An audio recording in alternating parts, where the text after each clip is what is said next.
morning, good afternoon, and good evening, and good night everyone. Saya dengar di sini, ya kalian bisa lihat di pojok kanan bawah ini sebagai pembuat video di sini. Nah, kita di sini akan membahas tentang descriptive text. Pastinya tahu lah ya apa itu descriptive text. Nah, sebelum lanjut, spoiler dulu nih, ini untuk kelas 7 ya.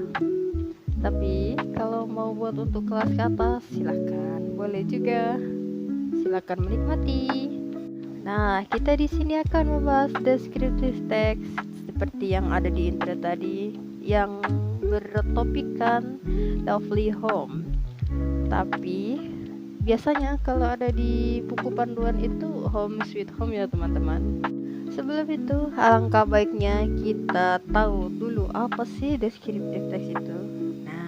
Descriptive text is a text that describe a person, place, animal, or things.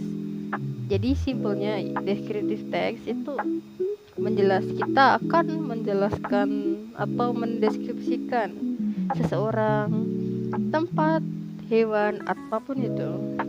Ya namanya aja mendeskripsikan ya kan. Nah tujuannya ya pasti untuk membuat pendengar atau pembaca dapat mengimajinasikan apa yang kita deskripsikan.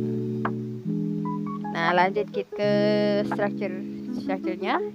Descriptive text memiliki dua struktur. Yang pertama yakni identification.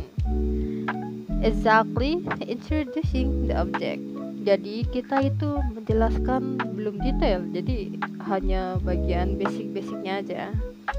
Nah, yang kedua itu description, explaining the detail. Seperti yang saya bilang sebelumnya, kalau di identification kita belum menjelaskan secara detail. Nah, di paragraf kedua ini atau di struktur kedua ini kita akan menjelaskan apa yang ingin kita jelaskan sedetail mungkin. Bingung kan gimana caranya? Nah, nanti saya kasih tahu caranya dengan sebuah contoh. Nah, kebetulan kita dengan topik rumah di sini ya. Yang seperti ada di layar, saya kasih gambar rumah ini, denah rumah lebih tepatnya.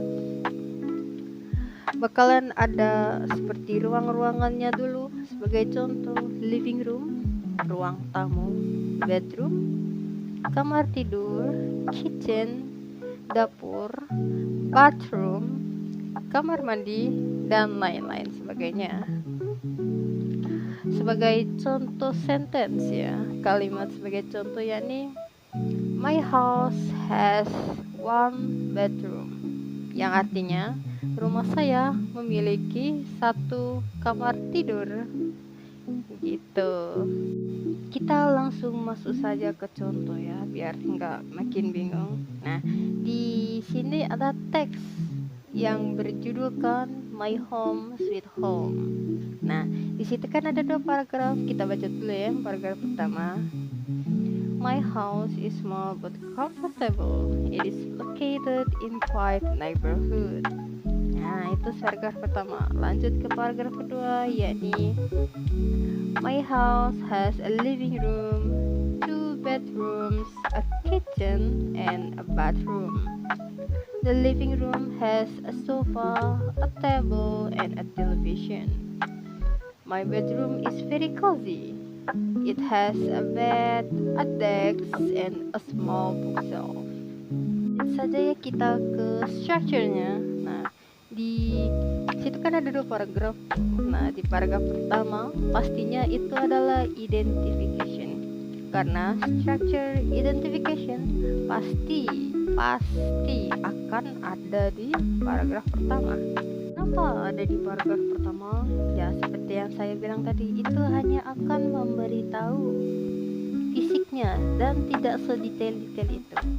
Seperti yang tadi dibilang, my house is small but comfortable.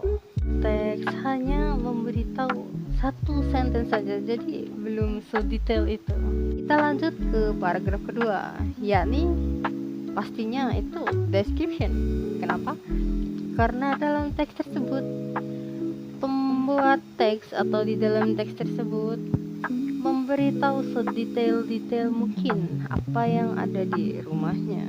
Sebagai contoh, my house has a living room, two bedroom, a kitchen and bathroom, and etc.